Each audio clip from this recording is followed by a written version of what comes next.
Hi ಸ್ನೇಹಿತರೆ, RK Kembhavi YouTube ಚಾನೆಲ್ನ ವಿಶೇಷ ವಿಡಿಯೋಗಳು ತಮಗೆ ಆತ್ಮೀಯ ಸ್ವಾಗತ. ಈಗಾಗಲೇ ಸರ್ಕಾರದ ಕಡೆಯಿಂದ ಫಲಾನುಭವಿಗಳಿಗೆ ಗೃಹಲಕ್ಷ್ಮಿ ಯೋಜನೆಯ 2,000 ರೂಪಾಯಿ ಪ್ಲಸ್ 2,000 ರೂಪಾಯಿ 4,000 ರೂಪಾಯಿ 25 ಮತ್ತು 26ನೇ ಕಂತಿನ ಹಣ ಜಮಾ ಆಗ್ತಾ ಇದೆ. ಹಾಗಾದ್ರೆ ನಿಮಗೂ ಕೂಡ ಗೃಹಲಕ್ಷ್ಮಿ ಯೋಜನೆಯ ಹಣ ಜಮಾ ಆಗಿಲ್ಲ, ಯಾಕೆ ಜಮಾ ಆಗಿಲ್ಲ, ಏನ್ ಪ್ರಾಬ್ಲಮ್ ಆಗಿರಬಹುದು, ಹಾಗೆ ಗೃಹಲಕ್ಷ್ಮಿ ಯೋಜನೆ ಹಣ ಜಮಾ ಆಗದಕ್ಕೆ ಕೆಲವೊಂದಿಷ್ಟು ಕಾರಣಗಳಿರ್ತವೆ, ಅವು ಏನು ಎಂಬುದರ ಬಗ್ಗೆ ಮಾಹಿತಿನ ಈ ಒಂದು ವಿಡಿಯೋದಲ್ಲಿ ನಾನು ನಿಮಗೆ ತಿಳಿಸಿಕೊಡ್ತಾ ಇದ್ದೀನಿ. ನಿಮಗೇನಾದ್ರೂ ಗೃಹಲಕ್ಷ್ಮಿ ಯೋಜನೆ ಹಣ ಜಮಾ ಆಗಿಲ್ಲ ಅಂದ್ರೆ ಈ ವಿಡಿಯೋನ ಗಮನವಿಟ್ಟು ನೋಡಿ. ಹಾಗಾದ್ರೆ ಬನ್ನಿ ಫ್ರೆಂಡ್ಸ್, ವಿಡಿಯೋನ ಶುರು ಮಾಡೋಣ.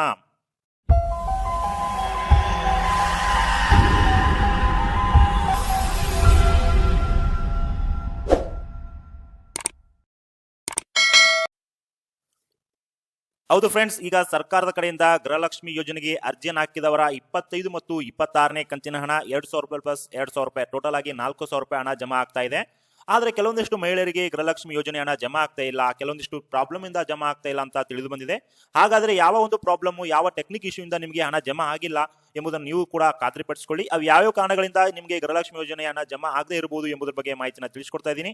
ಇಲ್ಲಿ ನೋಡ್ತಿರಬಹುದು, ಹಣ ನಿಮಗೆ ಬರೆದಿದ್ರೆ ನಾನು ಹೇಳಿರುವಂತಹ ಈ ಒಂದು ಪಾಯಿಂಟ್ಸ್ ಅನ್ನ ನೀವು ಚೆಕ್ ಮಾಡ್ಕೊಳ್ಳಿ. ಮೊದಲದಾಗಿ ಏನಪ್ಪಾ ಅಂತಂದ್ರೆ, ನಿಮ್ಮ ಬ್ಯಾಂಕ್ ಖಾತೆಗೆ ಆಧಾರ್ ಕಾರ್ಡ್ ಲಿಂಕ್ ಆಗಿದೆನಾ ಇಲ್ಲ ಅಂತ ಕರೆಕ್ಟ್ ಆಗಿ ನೋಡ್ಕೊಳ್ಳಿ. ಹಾಗೆ ಆಧಾರ್ ಕಾರ್ಡ್ ಲಿಂಕ್ ಆದ್ಮೇಲೆ NPCI ಮ್ಯಾಪಿಂಗ್ ಅಥವಾ ಸೀಡಿಂಗ್ ಅಂತಾರೆ, NPCI ಸೀಡಿಂಗ್ ಆಕ್ಟಿವ್ ಇದೆನಾ ಇಲ್ಲ ಎಂಬುದರ ಬಗ್ಗೆ ನೀವು ಖಚಿತಪಡಿಸಿಕೊಳ್ಳಿ. ಯಾಕಂತಂದ್ರೆ ನೀವೇನಾದ್ರೂ ಹೊಸದಾಗಿ ಬ್ಯಾಂಕ್ ಅಕೌಂಟ್ ಅನ್ನ ಮಾಡ್ಕೊಂಡಿದ್ರೆ ಅಥವಾ ನಿಮ್ಮ ಬ್ಯಾಂಕ್ ಅಕೌಂಟ್ ಏನಾದ್ರೂ ಬ್ಯಾಲೆನ್ಸ್ ಮೇಂಟೈನ್ ಮಾಡಲಿಲ್ಲ ಅಥವಾ ಏನಾದ್ರೂ ಪ್ರಾಬ್ಲಮ್ ಇಂದ ನಿಮ್ಮ ಅಕೌಂಟ್ ಡಿಆಕ್ಟಿವೇಟ್ ಕೂಡ ಆಗಿರಬಹುದು. ಸೊ ನಿಮ್ಮ ಬ್ಯಾಂಕ್ ಅಕೌಂಟ್ ಆಕ್ಟಿವ್ ಆಗಿದೆನಾ ಇಲ್ಲ, ಆಧಾರ್ ಕಾರ್ಡ್ ಲಿಂಕ್ ಆಗಿದೆನಾ ಇಲ್ಲ, NPCI ಸೀಡಿಂಗ್ ಆಗಿದೆನಾ ಎಂಬುದರ ಬಗ್ಗೆ ಒಂದು ಖಚಿತಪಡಿಸಿಕೊಳ್ಳಿ.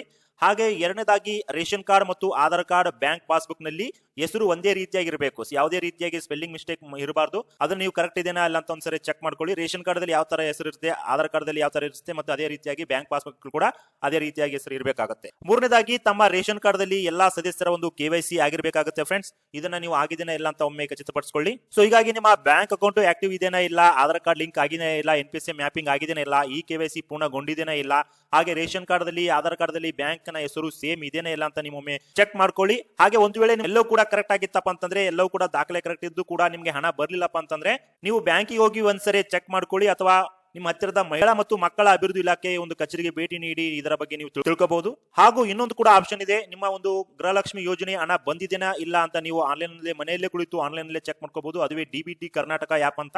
DBT ಕರ್ನಾಟಕ ಆಪ್ ಅನ್ನ ನಿಮ್ಮ ಮೊಬೈಲ್ ಅಲ್ಲಿ ಇನ್ಸ್ಟಾಲ್ ಮಾಡ್ಕೊಂಡು ಆಧಾರ್ ಕಾರ್ಡ್ ನಂಬರ್ ಅನ್ನು ಹಾಕೊಂಡು ಇಲ್ಲಿ ಪೇಮೆಂಟ್ ಸ್ಟೇಟಸ್ ಅಂತ ಇರುತ್ತೆ, ಅದ್ರ ಮೇಲೆ ಕ್ಲಿಕ್ ಮಾಡ್ಕೊಂಡು ನೀವು ಗೃಹಲಕ್ಷ್ಮಿ ಯೋಜನೆ ಹಣ ಎಷ್ಟು ಕಂತಿನ ಹಣ ಬಂದಿದೆ, ಎಷ್ಟು ಕಂತಿನ ಹಣ ಬಂದಿಲ್ಲ ಅಂತ ಕೂಡ ನೀವು ಇಲ್ಲಿ ಚೆಕ್ ಮಾಡ್ಕೋಬಹುದಾಗಿದೆ ಫ್ರೆಂಡ್ಸ್. ಯಾರಿಗೆಲ್ಲ ಗೃಹಲಕ್ಷ್ಮಿ ಯೋಜನೆ ಹಣ ಬಂದಿಲ್ಲ, ಈ ರೀತಿಯಾಗಿ ನೀವು ಒಮ್ಮೆ ಚೆಕ್ ಮಾಡ್ಕೊಳ್ಳಿ. ಏನಾದ್ರೂ ಅದರಲ್ಲಿ ಮಿಸ್ಟೇಕ್ ಇದ್ರೆ ನೀವು ಸರಿಪಡಿಸಿಕೊಳ್ಳಿ. ಸೊ ಇದೇ ಒಂದು ಅಪ್ಡೇಟ್ ಕೊಡುವಂತ ವಿಡಿಯೋ ಮಾಡಿದ್ದೇನೆ. ಈ ಒಂದು ಮಾಹಿತಿ ನಿಮಗೆ ಇಷ್ಟ ಆಗಿದ್ರೆ ತಪ್ಪದೇ ವಿಡಿಯೋಗೆ ಲೈಕ್ ಮಾಡಿ. ಹಾಗೆ ಇದೇ ರೀತಿ ಮಾಹಿತಿನ ಪಡ್ಕೊಳ್ಳೋಕೆ ನಮ್ಮ ಚಾನಲ್ ಇನ್ನೂ ಸಬ್ಸ್ಕ್ರೈಬ್ ಮಾಡ್ಕೊಂಡಿಲ್ಲ ಅಂದ್ರೆ ಕೆಳಗಡೆ ಒಂದು ಸಬ್ಸ್ಕ್ರೈಬ್ ಅಂತ ಬಟನ್ ಇರುತ್ತೆ, ಅದ್ರ ಮೇಲೆ ಕ್ಲಿಕ್ ಮಾಡ್ಕೊಂಡು ಅಲ್ಲಿ ಆಲ್ ಅಂತ ಆಪ್ಷನ್ ಅನ್ನ ಸೆಲೆಕ್ಟ್ ಮಾಡ್ಕೊಳ್ಳಿ ಫ್ರೆಂಡ್ಸ್. Thank you.